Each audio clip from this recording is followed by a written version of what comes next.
Hello everyone and welcome to the end of day wrap for day 2 of Pro Tour Fate Reforged. Rich Hagon alongside the Pro Tour historian, emphasis deliberate, Brian David-Marshall. Brian David-Marshall, we've had a fantastic 2 days, but we are set up for a historic Sunday in a number of ways. Absolutely. To me, the biggest thing to come out of that top 8 announcement was the fact that apparently the Beatles arrived. I don't know if you heard fully the sound of the screams as, you know, the likes of Eric Froelich and Jelger Wiegersma were introduced, but it really did sound like Paul and John and Ringo and George had landed at Idlewild Airport. Yeah, it was an extraordinary announcement, and extraordinary in particular for the player who finished in 8th, because one player made it in on 36 points. But we'll get to them in scorecard order. Let's just tell you about the top 8. And it turns out, BDM, that our number 1 is from the United States and someone who is maybe on the verge of something historic. Yeah, absolutely. Eric Froelich is coming off of a Grand Prix win at San Jose just last weekend. Right? It was this amazing run that carried Paul Cheon to silver. You know, it was a team Grand Prix, got Paul Cheon enough pro points that he was able to qualify and play here this weekend. And it was the first trophy that Eric Froelich had won in his Grand Prix and Pro Tour playing career. A long career that goes back to the mid-90s. Now, last year, when voting came around for the Hall of Fame, he went on record very publicly and said, "I love that some of you are thinking of voting for me. By my calculation, you should not, because there are these players who I think are more deserving than me on their resume, on their careers, and their contribution to the game. You should not vote for me. I'm going to try and make it harder for you not to vote for me in the future." Yeah, there's certainly players who've gotten in with fewer than 4 Pro Tour top 8s. You know, Jelger Wiegersma, when he was inducted, had 3, but Eric Froelich gets his 4th this weekend. That really puts him into the same tier that Paul Rietzl reached, and that, you know, we've seen other players reach and find themselves get inducted following that 4th Pro Tour top 8. So we begin with the United States. We move to Europe for the 2nd place finisher on 38 points. This is Antonio del Moral Leon of Spain. He is here in his first PT, a Magic Online, a MOX participant, 2014, played in a handful of Grand Prix with, let's be clear, not a ton of great success, but boy, did he ever make a showing here at his first PT. So 38 points to him. And that puts him probably way out in front in the Rookie of the Year race at this point. Absolutely. And remember, the Rookie of the Year this season will be an automatic gold pro for the following year. That was announced by Alain Bergeau at lunchtime today. Check out the OP announcements, organized play from Alain Bergeau. You'll be able to find those on YouTube.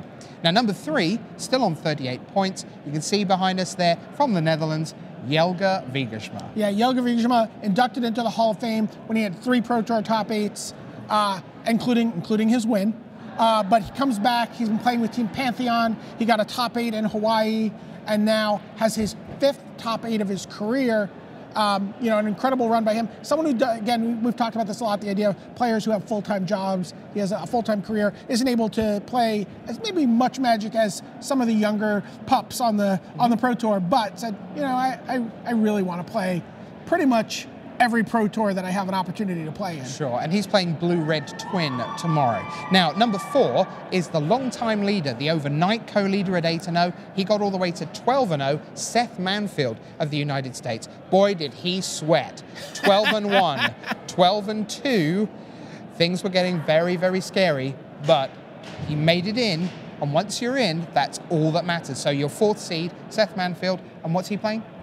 Seth Manfield is playing Burn. We did a deck piece with Ari Lax, and Seth's playing very close to the 75 cards we showed off from Ari Lax earlier today. Okay, number 5, 37 points again, Justin Cohen, playing the exact same 75 as his roommate, Sam Black, but you would think, oh, did Sam give him the deck? No, Justin gave Sam the deck. Yeah, we interviewed Justin. We did a deck tech with both players, actually, talking about the Amulet Bloom deck, a deck that uses, you know, just these kind of cards that you're not really thinking about playing normally, to make, you know, hasty Primeval Titans on turn 2 and cast a turn 2 Hive Mind and a Summoner's Pact. Really interesting deck. Justin Cohen said, you know, I don't think I'm great at Magic. He's like, I don't think I'm a great constructed Magic player, so I just choose to play a deck that doesn't let my opponent play any against me. It's a tried and tested formula for successful PTQ winners, you know? There is no shame in going, what is my best chance of winning the Pro Tour? Answer, have them play as little Magic as possible. And this is a deck that Justin has played on the Grand Prix circuit and played at every available opportunity to play Modern. We've seen him playing this deck, honing this deck, and sort of jamming the amulets and the hive minds together and trying to figure out this way to make it the absolute most finely tuned machine he can. And it really was humming this weekend. Number 6, Canada, Jacob Wilson. What a great story. You know, I got to give you credit. You called this out. We did a coverage roundtable. We were talking about, you know, what's your bold prediction? And you said, you know, fairy tales don't happen. You know, that's like something that only happens in sports movies. But, you know, Jacob Wilson got second at a Pro Tour last year in Modern. At this equivalent event, and was crushed. I was obviously devastated. Young man, very passionate, very, very driven to win a Pro Tour. And, you know, is someone who keeps himself so tightly wound and so focused on what he's doing that when he lost, you could see kind of it all kind of uncoiling. Crashing down. Yeah, absolutely. Sure. It was a very dramatic moment. And he's gotten back. You know, he's gotten back. He's, despite his most dire predictions, all but guaranteed to be platinum this season, platinum into next season again. You know, a great showing for the young man from face-to-face games, playing what I think is one of the most exciting decks in the tournament. It's a meta-gamed Abzan deck. Abzan was the #1 deck in the field. He played a deck that he worked on with the face-to-face game guys, with Brian Kibler on Channel Fireball. It's really a green-white deck with Wiltleaf Liege, Loxit and Smiters, and a really finely tuned sideboard that lets them really deal with almost anything that might get thrown their way. One more player finished on 37 points. 7th place went to Li Shi-Chan of Hong Kong. In his 18th Pro Tour, it's his 4th Pro Tour top 8. What year is his first Pro Tour? Is it like 2009? Somewhere around there, I think, yeah. And then, well, the last 3 Modern Pro Tours, there've only been 7 slots available in the top 8 because he's booked one of them every time. 3 different decks, 3 different metagame calls each time. He played Scapeshift. He played Blue Moon, the Pestermite twin deck that had the main deck Blood Moons, and this time out playing a burn deck because he felt like, you know, very specifically they were the right tool for the right job. Someone 5 years from now, we're going to be talking about for the Hall of Fame, getting to 4 Pro Tour top 8s in such a short period of time.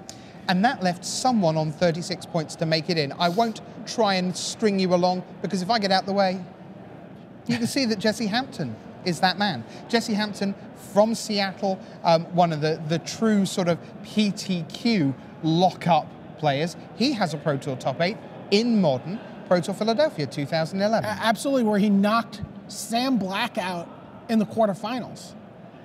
Oh, I'm sorry, no, the other way around. Sam Black. Right. Yeah, because Sam advanced to play Josh in the semis. Sam knocked him out in the quarterfinals. He avenged himself this time, knocking Sam out to make his way into the top 8. And Jesse, of course, coming off of recent Team Grand Prix, you know, one Team Grand Prix back. That's right, Nashville, right? In Nashville, yeah. All right. So that left Park Jong-sun of South Korea in 9th and John Finkel in 10th. How many top 16s and top 32s has John had since he started playing on the Pro Tour with Pantheon regularly? It seems like an unseemly number. Yeah, it's like 10 and 6 is the starting point, and then is he 10-6, 11-5, 12-4, or actually in the top 8? Yeah, a phenomenal achievement.